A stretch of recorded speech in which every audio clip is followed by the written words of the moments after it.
problem. שלום Hello. רב. I am תמיד always אני moved when I מתרגש come כשאני בא and I enter this לבניין building הזה. because this is where my academic career started when the Van Leer Institute was not yet in operation. The building was here and my father established the Center for the Study of the Dutch Jewry, and I was but a young researcher in the library nearby, so that already is a cause of excitement for me. I did prepare a few things in writing and I will read them. In view of all that has been said so far, I have a lot more to add, but the time is short and our work is extensive, and let's see what we manage to accomplish in the second round. So this turbulent discussions raised by this conference, and in particular this session, and what happened regretfully with the disappearance or the non-arrival of Anton Shalachat, prove without a shadow of a doubt that the study of Holocaust and genocide today is subject to harsh political pressure of different kinds. Throughout my academic career, I participated, and I checked this, I attended 160 academic conferences, and I have not yet encountered boycotts and accusations like I did in this case. And I think that that's something to regret, and that informs us that there's something sick in the academic discourse in the humanities and social sciences in general, and genocide in particular. Moreover, one can say with a great deal of confidence that 10 years ago, this would not have happened. This tumultuous atmosphere is no doubt connected to the escalation in the conflict here in Israel, in this land, but also to additional conflicts, because the conflict in the world of the genocide researchers and that of the Holocaust plays an important part, in which it is connected to positions about the conflict here in our region, but also to standards of politically correctness. In the question of trauma, perhaps we'll discuss this aspect later. Nazi Germany collapsed 71 years ago in 2 months almost. The very fact that the discussion of the Holocaust expanded beyond everything that could have been conceived dozens of years ago, at least when I entered the scene some 4 decades ago, it seems then totally unexpected. So it only points at the fact that in the Holocaust there were various aspects that pertain to basic issues of human existence, of societies and countries that were related in different ways to the incidents and the question of the Jewish existence. It is true not only about Israel, it's true about the world too, but in particular about Europe. It's very interesting to use the term collective trauma, different traumas of different societies. And for this reason, what is involved in the discussion of the Holocaust, its place and meaning, are the historiography as well as memory. Memory has a personal channel, a family channel, but also a collective channel, as has been mentioned here. And both are expressed in ceremonies, in deeds, in writing, in memoirs, in literature, in poetry. These expressions take place, obviously, in specific context and in different languages of different scenes. And this is why it is important to escape the fact that they are a part of the political discourse, the contemporary discourse. The question is, how far can we take that? Is there a difference between historiography and memory? That's a topic that the discussion whose discussion is extremely wide and broad, and all those involved in the topic know that it can fill up entire libraries. But this historiography, is it only a collection of narratives, as some argued in the field of theory of history, like Hayden White? Historiography,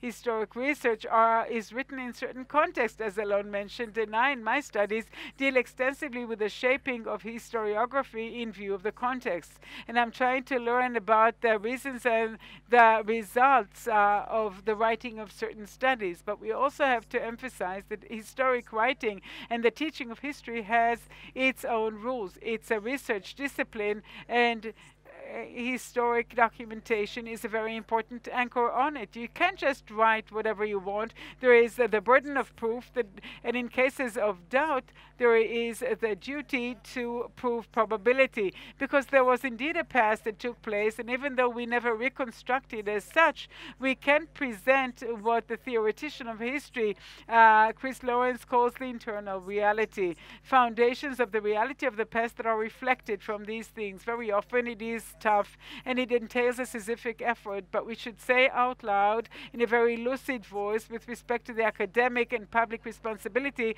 one cannot just argue whatever argument they conceive of. And in that context, I'd like to relate to the principal question concerning the goal of a historic study.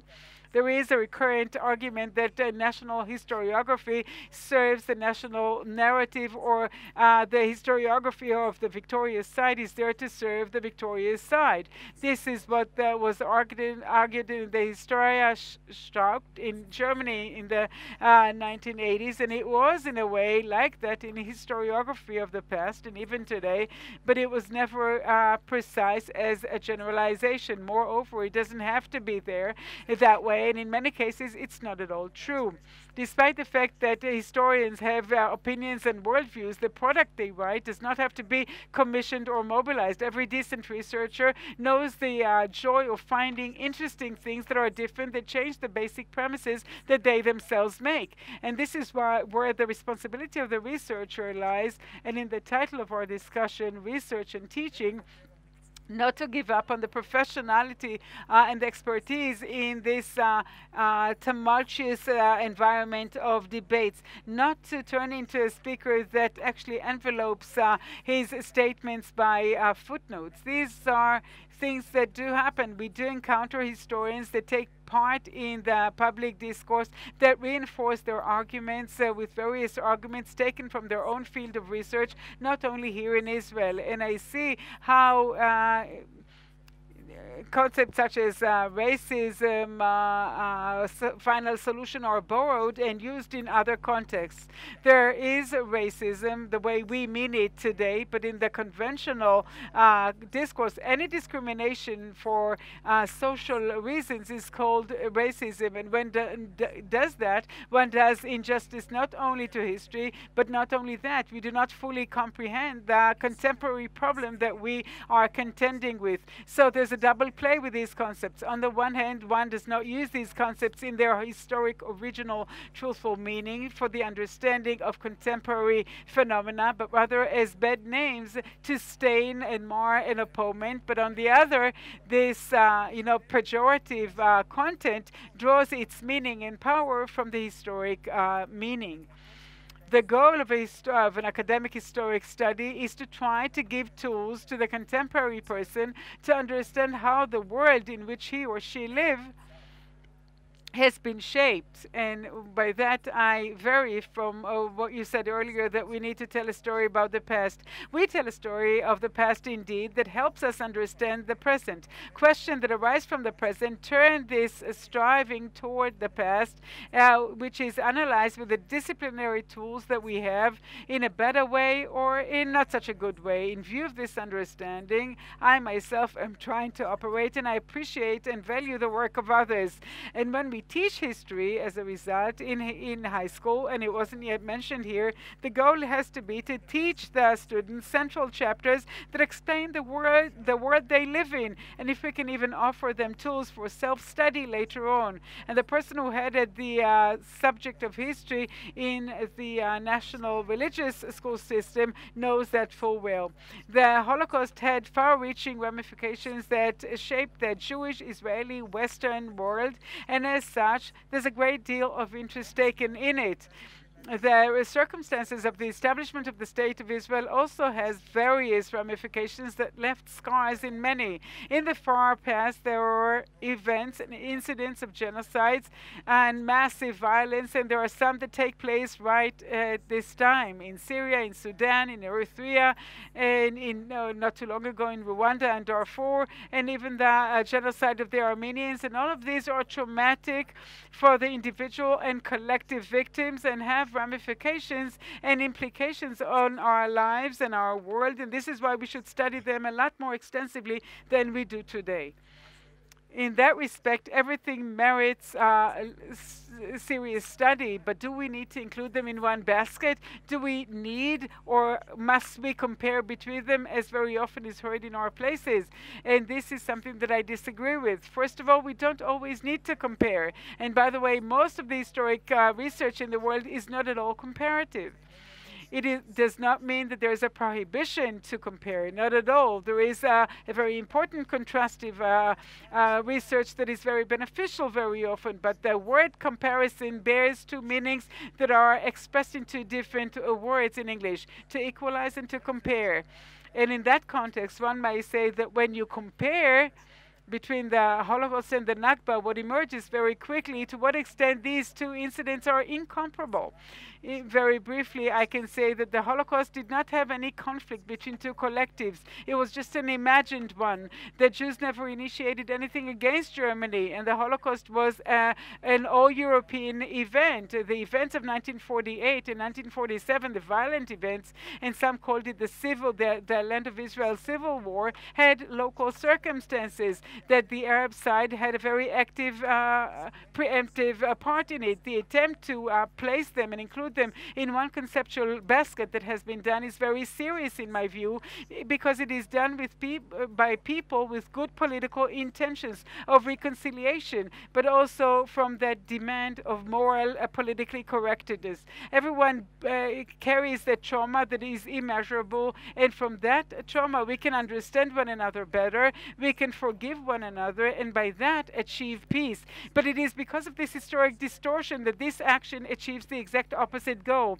It actually causes resentment among those who understand what the Holocaust was truly, and draws away those who don't know enough about it, and drive them away from the wish to study about it. Tom Sekev, who was highly critical about the Israeli society, said many years ago that the Israeli-Palestinian conflict will not be able to be resolved before the Arabs understand the meaning of the Holocaust to the Israeli public. On the other hand, studying the opinions, the perspectives of the Palestinians about the Holocaust and its linkage to their history is something that must be thoroughly studied and understood. And this does not force any comparison, but we need to very seriously study it nonetheless. We were requested by the chairperson not to be too research-oriented, but still I would like to say a few words about what happened in the field of research. The study of genocide evolved in principle since the late 1970s, and the point of departure to many of the first researchers back then was the Holocaust, in which they have been preoccupied for a few dozens of years, and some of them were specifically Holocaust researchers. They looked at the universal molds and the lessons that could be drawn from the Holocaust. Some of them are even amongst us today. Since then, the study of genocide developed in a very impressive way. Very many interesting studies are conducted, some of which are even beneficial to the study of the Holocaust. However, it is also a field of many struggles. And all those who read the publications on the topic cannot ignore that. We have to remember that the term genocide has been turned by Lenkin in view of the Nazi murders, but as a legal concept for the prevention of anything similar in the future. It started in the 1930s against the backdrop of the case of the Armenian genocide. As such, the concept requires definition and the breakdown of its components that Lenkin did, and then it was slightly done differently in the UN Convention for the Prevention of Genocide from 1948. But such a definition, and be the wording of it as it be, and since then there were many attempts to redefine it, is but a pattern, a model, like we have other models in social sciences. And this model is but a tool, and like any other tool, it has its limitations. What we see in a particular stream in the study of genocide that is today relatively dominant, that the analytical tool turned into a fetish.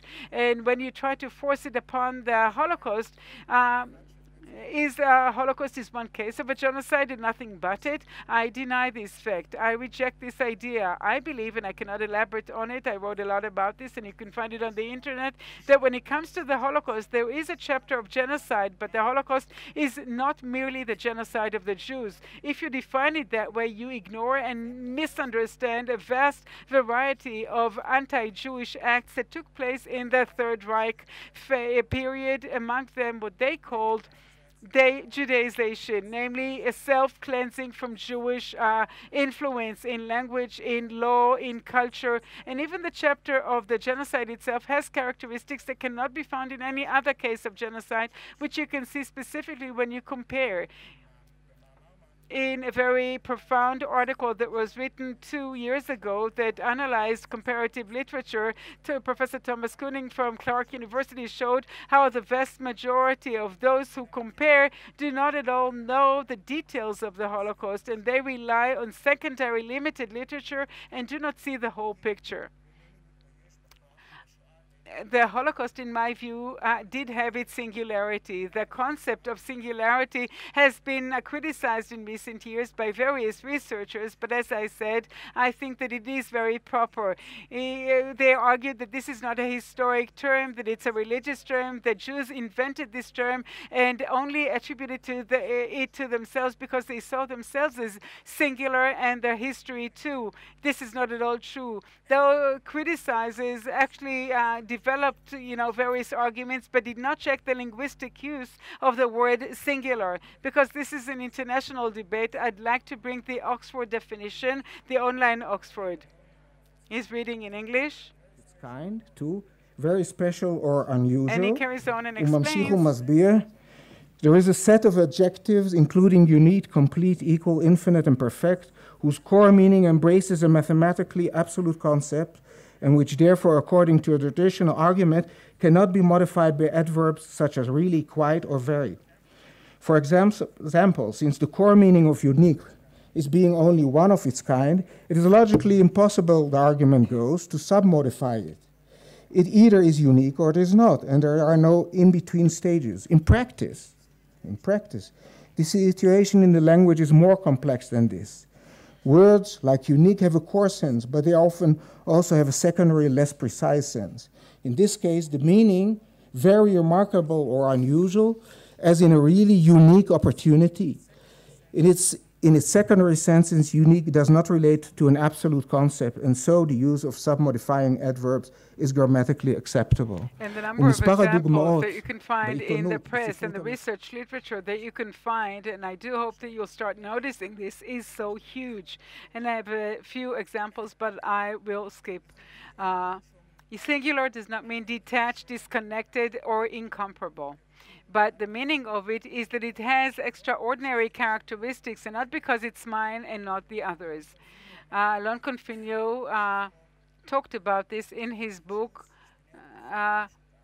He said that the contemporary people felt that way, and you can say that it's not only so among Israeli researchers. This concept, yes, I need 2 more minutes. Polyakov, Hilberg, and others mention it. This singularity is the one that developed or spurred the development of the wide research. It is the one that is so fascinating to decipher this behavioral singularity. But because the use of word singular is so acceptable among researchers of history, the question is, why do people fight against attaching this to the Holocaust? So the agenda is not among those who mention its singularity, but rather among those who want to remove that from it. And I believe that it stems from that demand of politically correctness that is interwoven in various theories. The PCism, people said if it's politically correct, it doesn't mean that it is correct. So development in the study of genocide and the dynamics of the expansion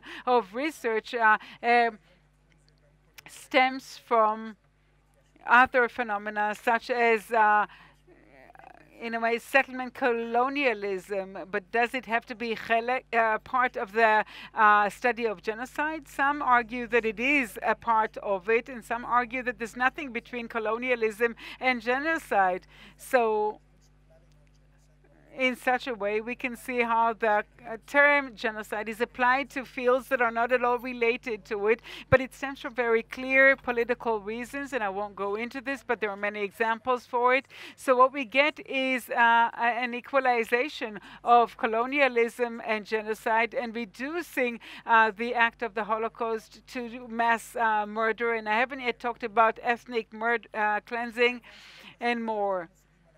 all those concepts and terms have their own place, and they represent different aspects of human evil, which is a part of the human behavior. But these are concepts that are containing the various limitations. A researcher or a teacher should use them, but not to be subjugated by them, because the genocide is already stained, and very often you can't actually use it for proper learning. If you want to learn, in view of all the pressures exerted and the political uses that are made, let's go back to a sane research, to conceptual examination, to proper evaluation of things in their geographic and historic meaning. If we strive to this disciplined study, perhaps we'll bring about the creation of a foundation of knowledge that is shared by many in such a way that the learners would understand what happened and glean their insights that would allow the building of a future that would overcome the conflict at long last. Thank you.